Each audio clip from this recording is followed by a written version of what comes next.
அந்த நாள் முழுக்க நடந்த சம்பவங்கள் கார்த்திக்கின் மனதை கலக்கின. ஹாஸ்டல் அறையில் அவன் தனியாக இருந்தான். Room silent.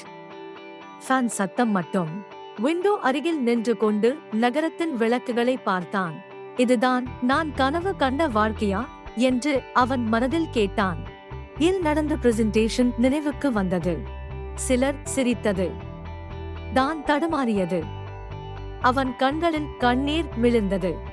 நான் இதற்காகத்தான் இவ்வளவு தூரம் வந்தேனா? அந்த நேரத்தில் அவன்ல அம்மாவின் போட்டோ பார்த்தான். அம்மா சொல்லிய வார்த்தைகள் அவன் காதில் ஒலித்தது.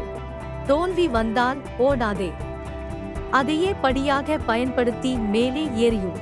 கார்த்திக் கண்ணீரை துடைத்தான். அவன் மிரோ முன்னாடி நின்று மெதுவாக சொன்னான், I can do this. I will not give up you. அந்த இரவு அவன் ஒரு முடிவு எடுத்தான். பயப்படாமல் கற்றுக்கொள்வேன். சிரித்தவர்களுக்கு பதில் சொல்ல மாட்டேன்.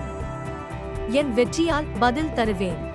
அந்த அமைதியான இரவு அவனை பலவீனமாக இல்லை, வலிமையானவனாக மாற்றியது.